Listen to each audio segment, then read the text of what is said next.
When you hear about massive data breaches like the ones from LinkedIn, MySpace, or Ashley Madison, how can you find out whether your own data was compromised? Troy Hunt created the website haveibeenpwned.com to answer this question.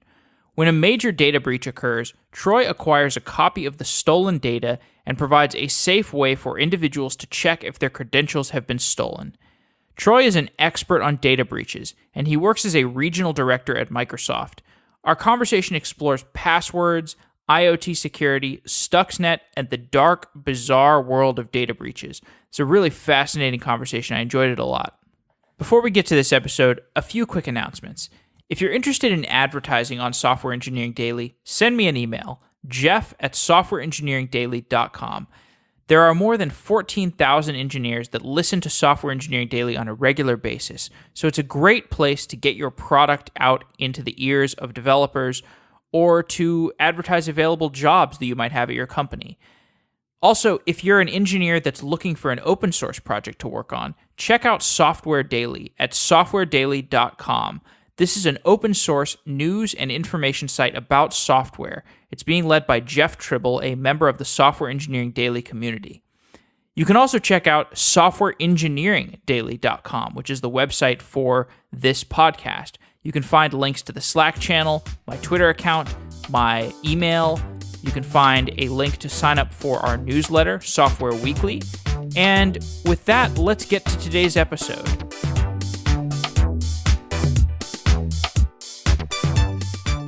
Life is too short to have a job that you don't enjoy.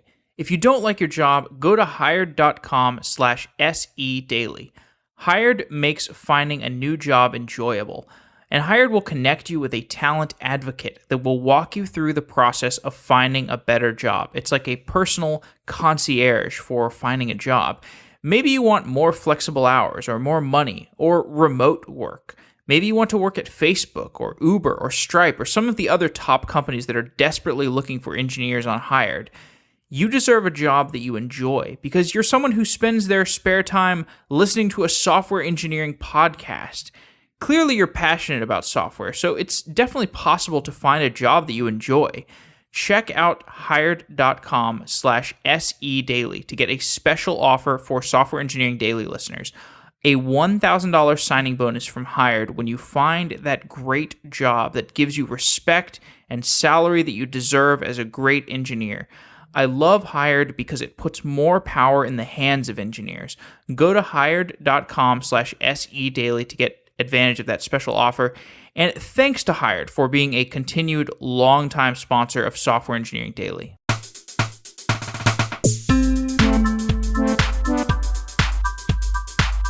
Troy Hunt is a regional director at Microsoft and the creator of the site haveibeenpwned.com. Troy, welcome to Software Engineering Daily.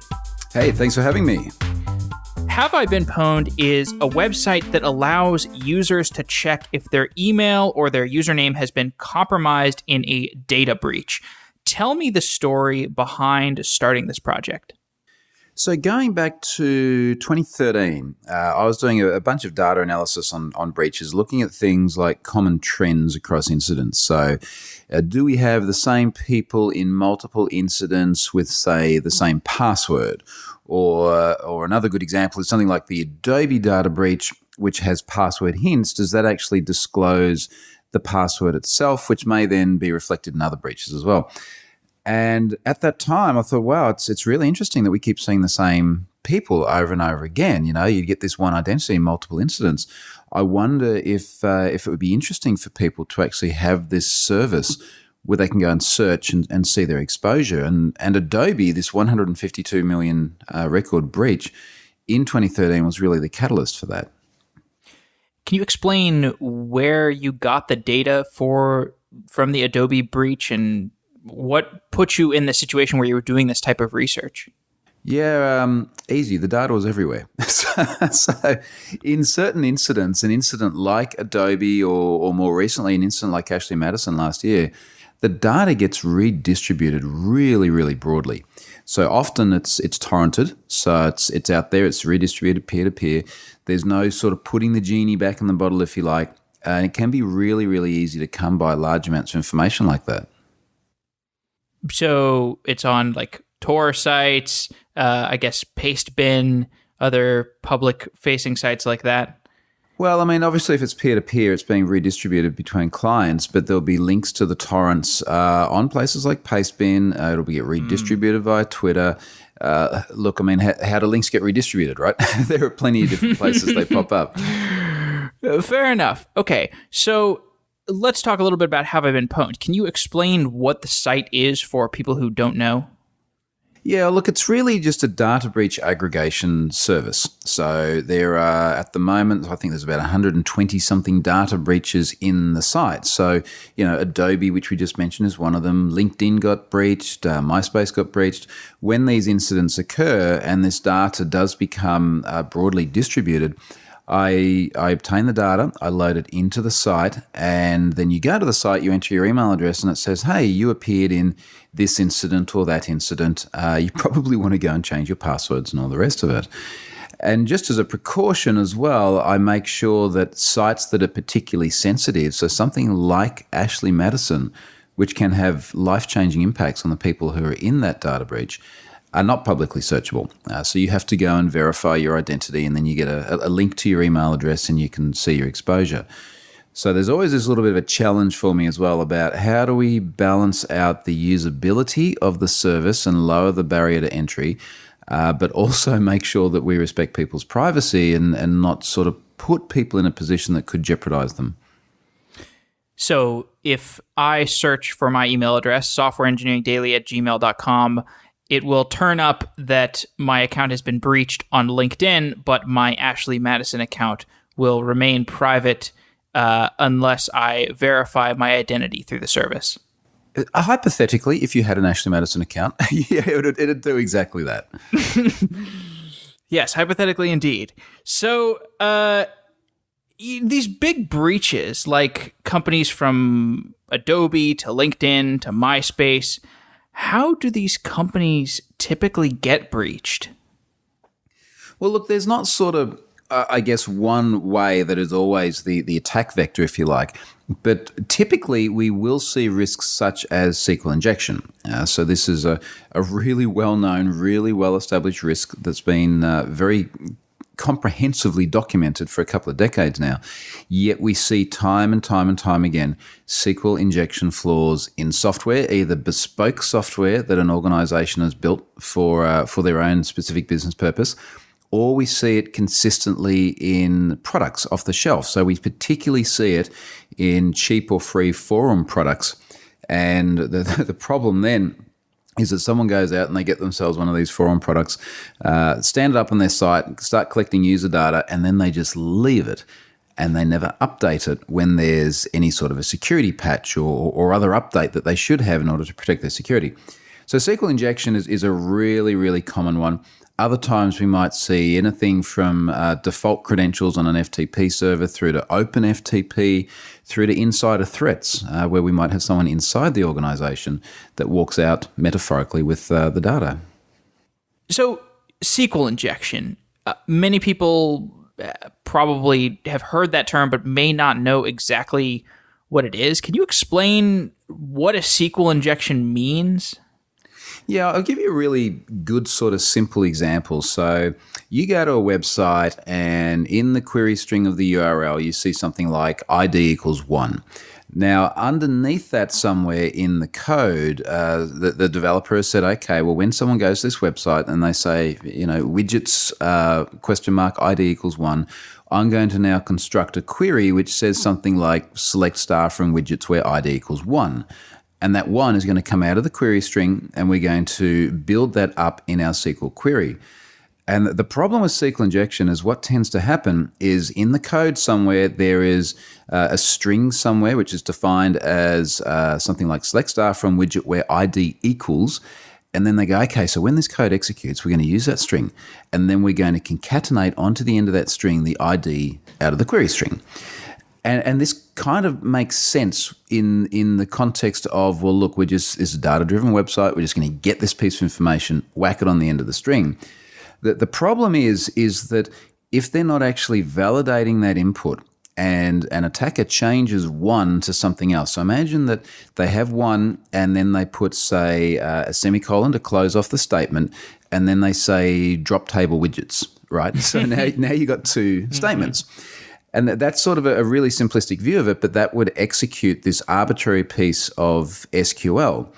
And there are multiple different types of SQL injection attack, but in its most basic form, you might, for example, see, if we make it a little bit different and say something like, rather than ID equals 1, you put in a select statement in there which selects the first password out of the first table and tries to cast the password as an integer. And it's probably not going to be an integer, so the database throws an exception. The web application doesn't handle it very well, and it shows that exception in the browser. And the exception contains the value of the password, because database servers like MySQL or like SQL Server will be very, very friendly and tell you exactly what went wrong. And when you return that to the web app, then you disclose something internal. And a lot of this just boils down to the simple fact that they're not using parameterized queries. And all of our major programming languages have this construct of parameterization in our queries, where rather than just taking that one and adding it to the end of the string and then the next line down doesn't know what's the query and what's the data, we have this construct where we can create a query and say, look, there's going to be a parameter here, and then we're going to pass that parameter through as a separate object, as a separate logical unit of the query itself. And you're not going to be able to simply break out of that data context and change the structure of the query. So does this type of attack lead to even companies like LinkedIn or these companies where you imagine they have a significant security team that are observing the API, the outward-facing things that could result in SQL injections? Even companies like LinkedIn are subject to SQL injection attacks, or are there more sophisticated attacks that are leading to data breaches at places like that? Yes. So yes to everything. So first of all, there's no real hard evidence that larger organizations are any more secure than smaller organizations, or vice versa. And what we find is that ultimately we end up with groups of people sitting down writing code. It's humans, and those humans work for the largest organizations in the world, and I've seen some of them in some of the largest organizations in the world too. As well as sitting there working in sort of one-man shops where they're just sitting there building code on their own. So the size of the organization really doesn't have any influence on that, which is really, it's a shame, because large organizations obviously have better access to resources such as security teams and penetration testers and tools that can help automate this. But we're not really seeing that change at all. So yeah, certainly that's part of it. The other part of it is that we do see more sophisticated attacks in cases where there's a larger value, if you like, in compromising the organization. So think about something like Target, where Target got compromised, tens of millions of credit cards stolen by virtue of an HVAC supplier. So the third party that was connected to their network to do the sort of heating and cooling and everything else. But they had enough access rights into the target organization that some actor compromised them and then pivoted around until they got to somewhere they could grab cards. Okay, so given that it is so easy to hack into many of these organizations, or I shouldn't say it's easy, but it happens, how do these companies typically respond? Look, a variety of ways, and I guess incident response, for want of a better term, is really interesting when you look at the spectrum of how organizations sort of behave here. So, look, some of them try to cover it up. So we've seen cases where organizations say, look, we actually thought it was better not to tell anyone. Yeah, you thought it was better for you, not for the people who are actually in the data breach. So that happens sometimes, and of course, depending on where you are in the world, you may be subject to regulatory requirements, which have mandatory disclosure laws. But particularly when we're talking about sort of smaller organizations or countries outside the sort of typical, sort of EU, US, Australia kind of regions, often the laws are a little bit more lax, and often the propensity for organizations to want to disclose is not quite the same. So we see that on the one extreme. I guess on the other extreme, the most positive responses we see are where organisations say, look, here's what happened, here's what we know, here's what we're doing to fix it, and they're quite transparent about it. And in reality, we sort of see most organisations fit somewhere in between, where they don't want to sort of show their hand too much in terms of explaining what's gone on, in part because often they're doing forensic investigations as well to figure out what on earth actually happened to their application. In part also, we often see them just not quite understanding the impact on people in there. So a good example would be they won't tell you how they hashed their passwords. And this is important because a lot of people go, well, I want to know. And inevitably, this is more technical people who then understand how good or bad, if you like, that approach to cryptographic storage was. But very often organizations are not sort of getting the fact that, look, disclosing something like that is not really a security risk in any way. But they just kind of, clam up. Corporate affairs is communicating now. Here's the press releases. Here's the media statements. That's it. It does basically seem like the more disclosure, the better. And this is not necessarily an intuitive notion for companies. I have seen a talk from you, and you discussed this one company where they responded to a massive breach of user accounts by silently forcing all of their users to update their password. They didn't say why. They just said, look, update your password. You might want to. Just do it. Why doesn't this response make sense?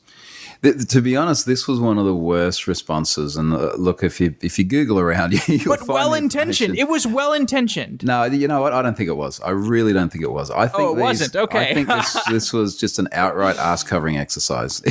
Like we do not want people to know that we've had a data breach, so we're not going to tell them, because their excuse was, if we tell people we've had a data breach, then the hackers are going to exploit their accounts faster. They're going to get in and do it now, which was just a ridiculous position to take, because the reality of it is, as soon as this data is exposed, people's accounts start getting compromised. Not necessarily the accounts on the site itself, which wasn't particularly high value, but the attackers will take those credentials and they'll go and check Gmail and Facebook and banks and other places where they have a value. And what these guys did by not letting people know that their account was compromised is they left all of those attack avenues wide open. So if they had said, hey, we've been compromised, and customers could go, all right, they've had an issue. Now I need to think about where I've reused my password, what else I might have exposed, anything that might have actually been exposed of value on the site itself, things like birth dates and genders and other sort of pieces of information that are used for identity theft purposes. If they had sort of said that, and individuals then could have gone and mitigated their risk somewhere else, it would have been a very different story.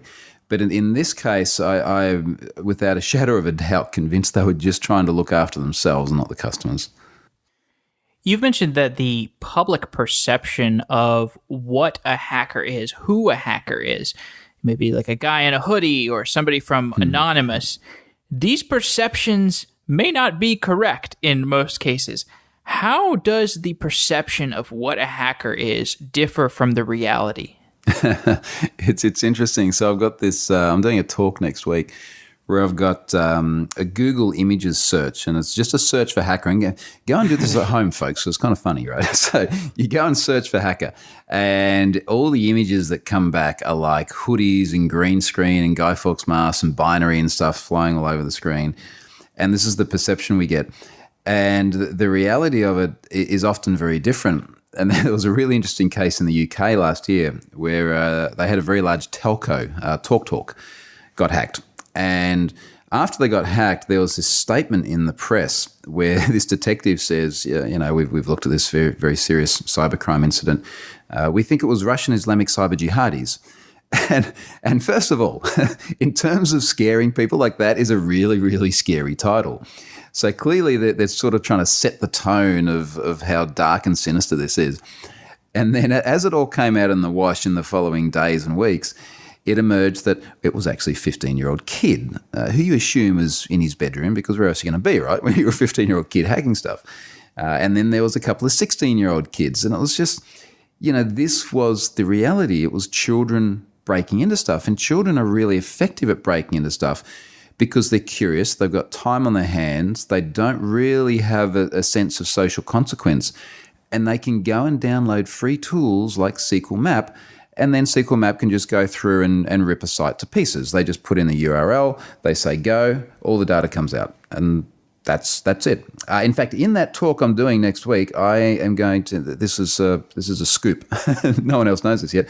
I'm going to have my 6-year-old son there, and my 6-year-old son is going to show how to hack a website and pull all the data out because he knows how to copy and paste, and that's about the extent of his hacking prowess. But that's enough. Wow, what a prodigy! I did this interview with a guy named Adrian Lamo a while ago, and he's this really interesting character. He was actually the guy that unmasked Chelsea Manning as the person who was the wiki leaker. But before that, he was this hacker. He was like a hacker for hire. Well, actually, not hacker for hire. He would just be a friendly hacker. He would hack into places like, I think, Time Warner or Citibank or these places. This was like back in the 90s, I think. And he would just like go to a Kinko's and log into a computer there and just click around and find stuff. And this was when he was a teenager. He didn't even need a terminal. It was basically just curiosity and kind of counterintuitive thinking that allowed him to hack into sites. So I think like another misconception is that many times, they don't necessarily even know that much about computer science or software engineering. It's just they know some really rudimentary hammer and everything looks like a nail to them, and eventually they find a nail. Yeah, that's true, and certainly there's enough information out there as well for people to be very effective doing that. One of the other things that we've seen works really well in this sort of hacktivist genre of hacker, if you like, and we're typically talking young males, sort of late teens, early 20s. Some of them have a sort of greater sense of duty or purpose, if you like. So, sometimes they are generally have activist desires. But we've seen them very effective at social engineering as well. So really, really good at phoning up a company, eliciting information from them, pretending to be the victim to get little pieces of data, using really creative ways of gaining access to systems. So whilst on the one hand, I'm conscious that a lot of them don't actually have much technical capability, on the other hand, they can be really resourceful and really creative. Yeah, I mean, speaking of social engineering, I remember when I was in like middle school or high school, I would have friends that would create, these big fleets of sock puppet accounts and, artificial aim accounts, and just have these networks of multiple identities communicating with one another in order to do stupid pranks and stuff. But thinking back, if they would have applied that stuff to rudimentary hacking, they probably could have gotten somebody's financial credentials or something like that. But I mean, talk a little more about the kinds of tools or programming knowledge that a teenager needs to be equipped with, or maybe a 6-year-old. Like, if you only need copy and paste, do you need copy and paste in conjunction with some other off-the-shelf tools, or what do you need in order to hack a site like LinkedIn or MySpace or Ashley Madison? Well, I guess first of all, for all three of those incidents, there's not public information on how the attack actually happened. So we don't know in those specific cases exactly what went down. We could certainly speculate, but I guess sort of getting back to the question of how do these large online web presences get hacked, a lot of these freely available automated tools, so I mentioned SQL Map, which is extremely powerful, are easily accessible online, so you just download, run them. And there's also a lot of tutorials out there. And in the case of something like SQL Map, and in fact, I'm recording a course next week where I'm going to show this. One of the things you can do with a product like that is you can feed a Google Doc into it. So a Google Doc being a Google search that returns very particular results, often results that the owners of the site may not want being found. So you can do a Google Doc and say something like, give me all the URLs for .gov websites that have ? ID equals, so a query string parameter in them. and now go and point this automated tool at the results. And all of this is just bundled into one command. So the one command can use Google to find potentially vulnerable sites and actually point the SQL injection tool at it. And it's got the parameters to route it through Tor while you're doing that so that you get anonymization as well.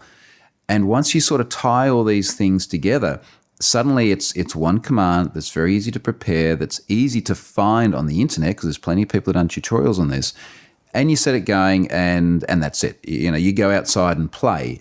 And there is actually a video I showed during this where a guy's doing a very ineffective attack, but he's sort of saying, this takes a while, so go outside and play while it's running. And you're going, oh man, like, who are these people that we're dealing with? They're obviously not exactly mature adults. So it sounds like basically if you create an insecure site and it has some modicum of popularity such that it gets indexed on Google, your vulnerability will be found. It's not like you can sort of hide from it. Well, certainly you have to work on the assumption that it will be found. And one of the fascinating things about the web is how easy it is to find information, which we know, we can go in and Google stuff, but how easy it is to find information very specifically around vulnerabilities. So if you go and do a Google search for things like the Google Hacking Database, which has Google Docs, so these carefully crafted search terms that turn up everything from database backups to password files and all sorts of other things. And then more recently, one of the things that's really fascinating about the internet, and you can blow hours on this, folks, is to use Shodan. So that's Shodan, SHODAN.io. And Shodan is a search engine for the Internet of Things. And it's continually crawling the internet, crawling through the IPv4 address space, and then port scanning and saying what ports are open, what's running on this service. And it does things like you can do an image search which shows screen caps of all the machines that have, say, RDP or VNC running, many of them with anonymous access enabled. They're misconfigured remote desktop instances. And you scroll through these screen caps and you're seeing everything from private webcams through to industrial control systems, where you can then just click the image, go to the further details about it, see the IP address, see the port that's open up your own VNC or RDP session, and now you've got control of anything from a water filtration plant through to a crematorium is one of the ones that's shown up there. And that is, it's both scary and fascinating.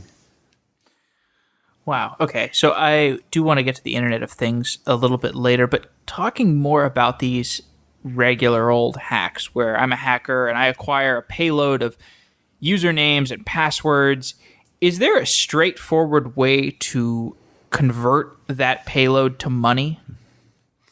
So there's a few different ways we see this typically happen, and one of the ways, and this has sort of popped up a lot recently with the likes of LinkedIn and MySpace, is the entire data breach gets monetized. So we saw a little while back, LinkedIn in particular was listed up there for about 5 Bitcoin, I think it was at the time, and I think it's about $2,500 in today's money, $2,500 US. And that is one way. So here is this data, I have it for sale. Please give me Bitcoin. And inevitably that gets sold over and over and over again. Other times it's a little bit less direct. So we might see people using this data to compromise an account and then possibly send out spam, and they're charging for their services to send spam. Other times it may be even more nefarious, where we're now sort of getting into sort of the identity theft realm. A friend of mine in the US just recently had her SIM card stolen, and this is a metaphorically stolen as well, where someone had enough information about her, possibly from a data breach, called up the telco and pretended to be her and managed to get the number transferred to another provider. And so now they've got the phone number. They can do things like when they get phone calls from their bank about, are you sure you want to transfer this money? It's the attacker answering, and they're like, yeah, go for it, transfer the money away. So we're seeing lots of different mechanisms of monetization out there.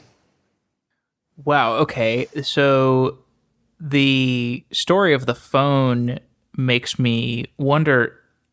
So I was going to ask if the password is an outdated security mechanism. Maybe you can tell me your answer to that. I'm guessing yes. But in any case, what about two-factor authentication? I mean, so I don't know. Give me your spiel on security in terms of passwords and two-factor authentication? Well, a lot of issues there. I mean, one, in terms of it being an outdated concept, it sort of implies that there is something newer that replaces this. And the reality of it is there's not. We don't have a replacement for passwords. And as much as some organizations like to claim that they've now got the right solution, they've built the thing which will kill passwords, it has never happened. Probably the closest we've got to that is having less of them by virtue of social logins. So you can go and use your Facebook or your Twitter or whatever to log into websites rather than creating a new set of credentials. So certainly it is not a passe thing yet. We're going to need these passwords for a while.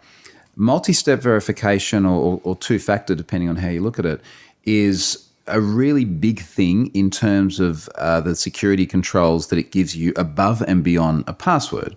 Because even in the cases where we have, say, this SIM card stolen, which could then circumvent, say, an SMS-based second factor authentication, that is still a lot harder than just needing a username or password. You know, this is no longer an attacker saying, let's take this 360 million MySpace records and just start scanning Google and MySpace and whatever else and seeing if we can log on with credentials, right? So now there is this other thing that's needed.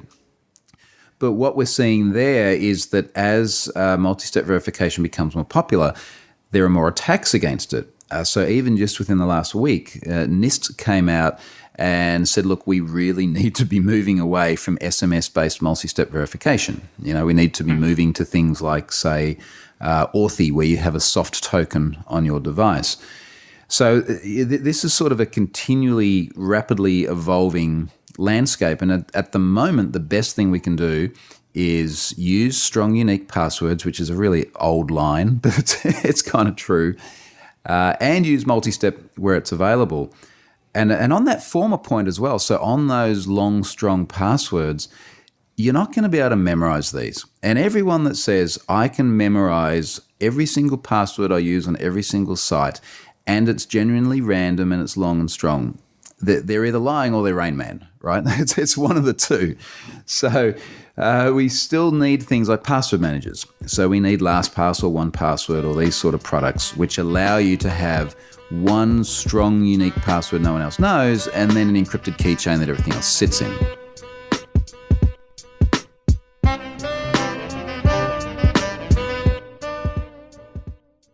Continuous integration allows teams to ship software faster.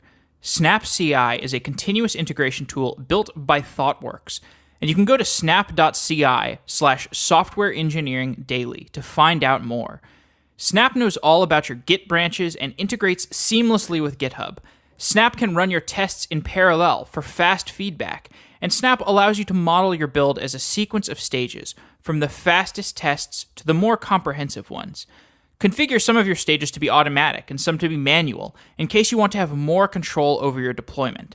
SnapCI embodies the lessons that Thoughtworks has learned from 20 years of software delivery, the same lessons that have been written about by Martin Fowler and Jez Humble. Check it out at snap.ci/softwareengineeringdaily. Again, to check out snap.ci and support Software Engineering Daily, check it out at snap.ci/softwareengineeringdaily. So these social logins, or using Google login, whether you want to call it social or not.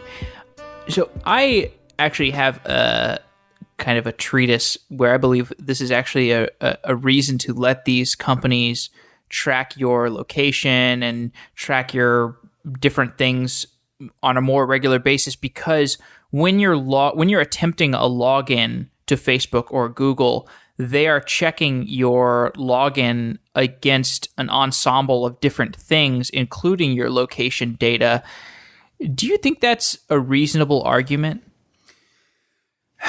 Look, I think that there is probably an unhealthy skepticism about a lot of things at the moment on the web. And clearly one of those things that people sort of get quite paranoid about is tracking. So they're very worried that they're being tracked because Google is in everything and Facebook is in everything and so on and so forth. And there is inevitably a degree of that. I think that the question is, people have got to sort of go, okay, well, what is the realistic impact of that? So is it that they're seeing what I have for breakfast and they're knowing deeply personal things about me, or is it that I'm getting ads that are just a little bit more tailored to what it is that I do? And in all honesty, I think it is way more the latter than what it is the former. And I appreciate the desire for conspiracy theories and all the rest of it. But when you sort of look at it on face value and say, there is this option here for a website to say, rather than creating another bad username and password, you can use something that you've already got that's quite solid, where they do a really good job of security with the likes of Google and Facebook as well, as opposed to trying to create something new, which for most people is going to be a new account with a reused credential that's then going to be stored with a site that is not going to do as good a job of actually storing this information. And because it's reused, when that site gets hacked, it's going to put the Gmail account at risk as well. And when you sort of look at things on a more kind of balanced perspective, I guess, like that, suddenly it starts to make a lot more sense. So I think we're sort of possibly also coming to the realization, particularly with younger generations that are these internet natives, never having known a time without internet, there's a greater tolerance for tracking, and that the fact that your activities are going to be very online centric, they're going to be joined up. So I think sort of as we get more people that have grown up with that, and those of us that have been around for a little bit longer become a little bit more accustomed to it, that concern will probably wane a bit. Right. So we grew up on perhaps half of our lives or 1/3 of our lives with internet and the other half without internet. And in that percentage of time where we did not have internet, we were also exposed to things like 1984 and Brave New World, which we have perhaps over-indexed on and believe in a little more. I don't know. I feel like those books presaged a time that doesn't seem to be really coming to fruition. Maybe some elements of it, but I digress. So if a financial institution gets hacked, is it a straightforward process for the hacker to drain somebody's bank account? Look, there's so many variables here, and even just sort of think for yourself when you're doing online banking, all the sort of checks and balances and security controls. Think about the times where perhaps you've traveled overseas and, I've got a phone call from my bank. They're watching this, somehow monitoring what is normal behavior, and they know when things go wrong. Banks have an enormous array of security controls in place to help protect customers. And very often when it goes wrong, it can be painful for them, but banks are also very good at doing fraud protection and sort of sending people their money back if there's a flaw on their end as well. Perfect example, my wife had a credit card somehow obtained recently, and just the credit card number. And fraudulent transactions pop up. We learn about it. Bank gives money back, sends a new card, business as usual. So in many cases, it's pretty pain-free. There are other cases, of course, where things get a little bit nastier and we're actually seeing accounts drained of money. But usually that's a combination of bad practices on the user's behalf, so maybe reused credentials, for example, and various different attacks, such as theft of Magstripes, which unfortunately you guys in the US are still a little bit too fond of. You've got to get with the picture and move to those chip and pins. So we see theft of attributes like that. Recently, we've seen some really ingenious attacks for very large amounts of money related to SWIFT.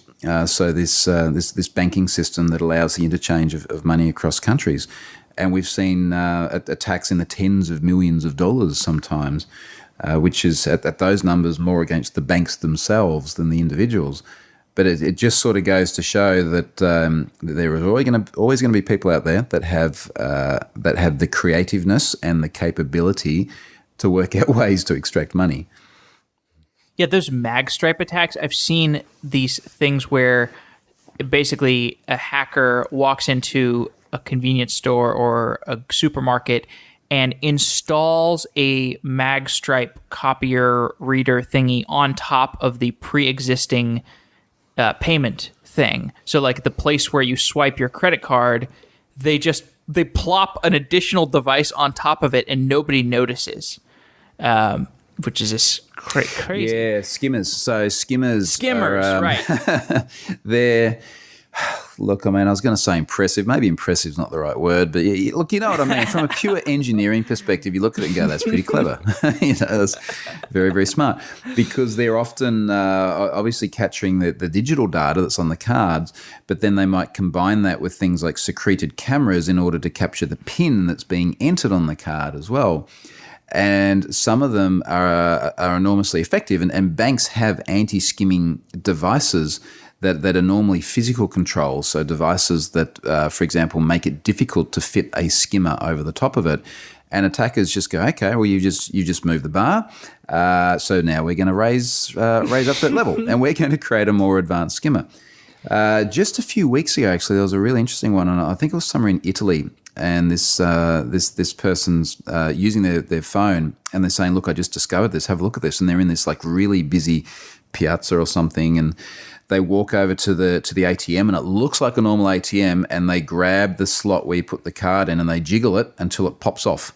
And there's an identical one underneath it, and this one is obviously just a fraction larger to fit over the top, and it's all self-contained with its own battery pack and everything, and that's what it is. And at 3 a.m., someone will walk by and they'll pick that up and they'll take all the card data, and then there you go. Wow. Have you looked at Stuxnet at all?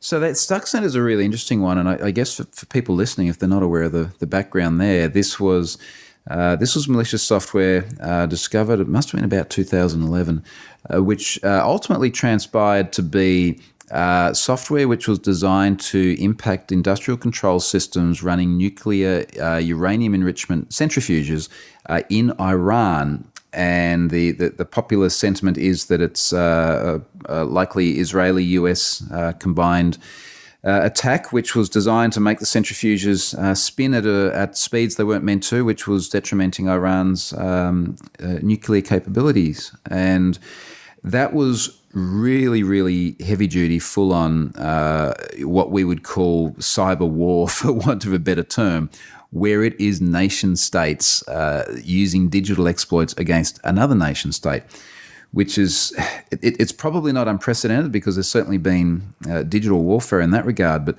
the sophistication of it was just amazing. And when you sort of read these teardowns of how this software actually worked, and the fact that it had to work across air gaps as well. It's not like you go to Shodan and you search for nuclear uranium enrichment in Iran and you just get you get centrifuges.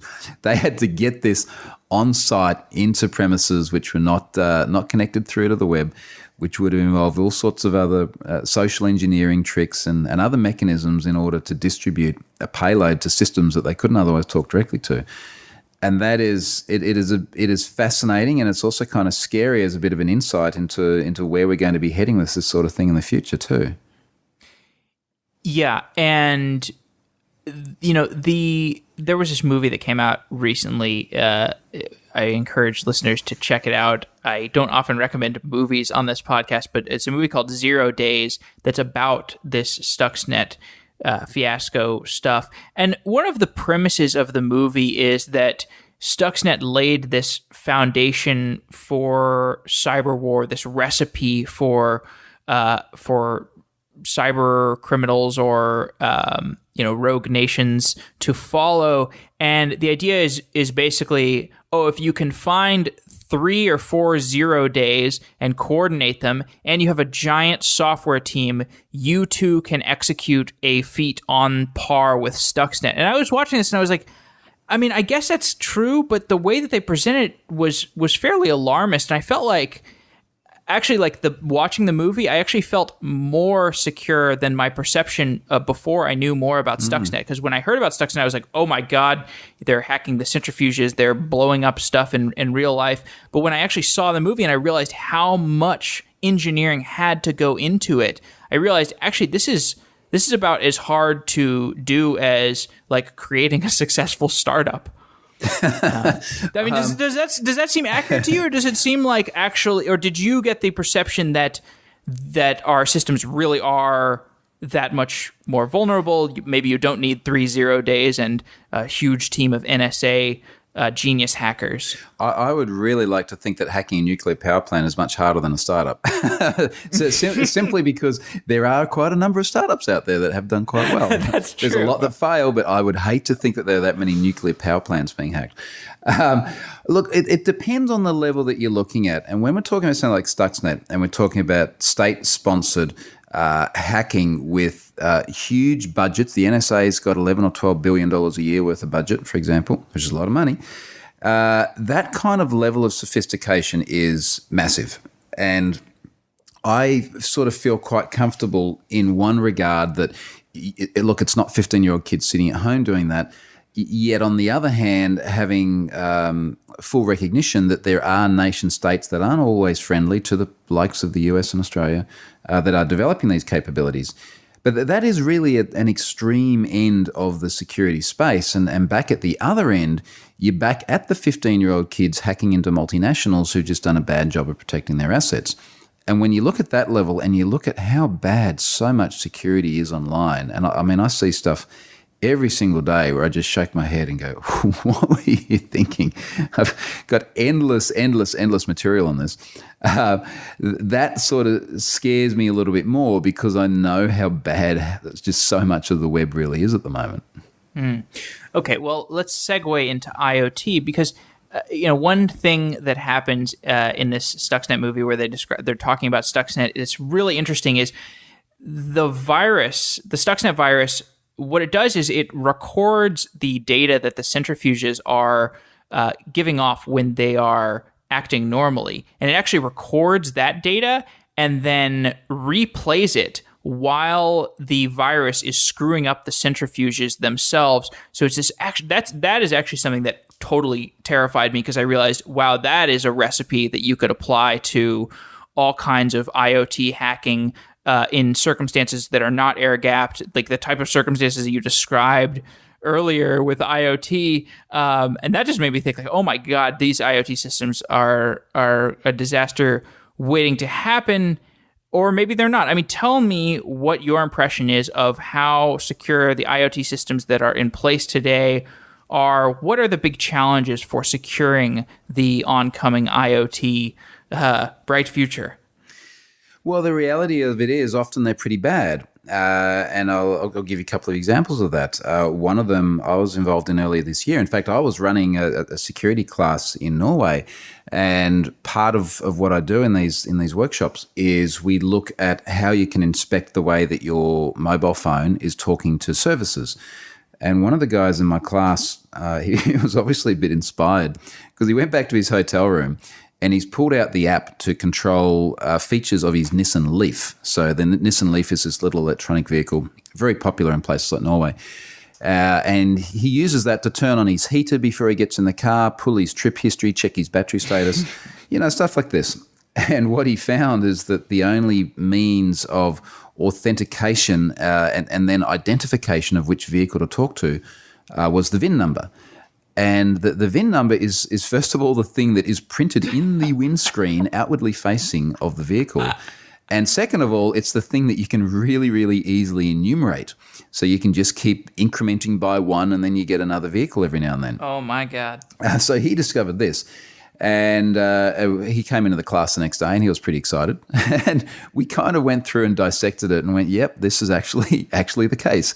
You can control features of other vehicles. You can mechanically turn things on and off in a car by just simply adding one. Like, this is the level of sophistication. Can you count? Yes. Okay. Now you can control someone else's vehicle.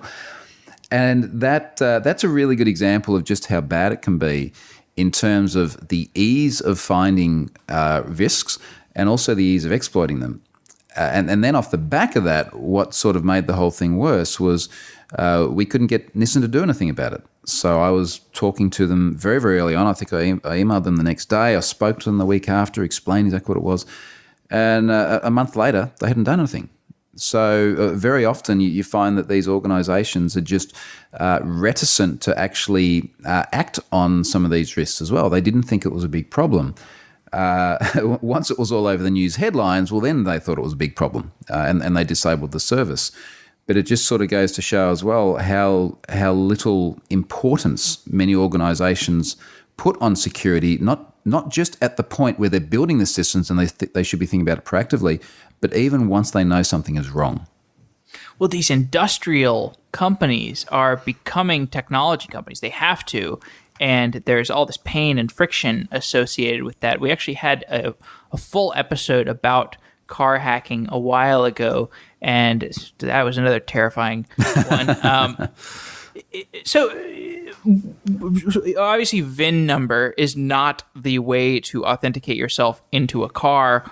What are the credential systems for IoT? Do they look anything different than the paradigm we have now? I mean, you're saying we don't have anything better than usernames and passwords.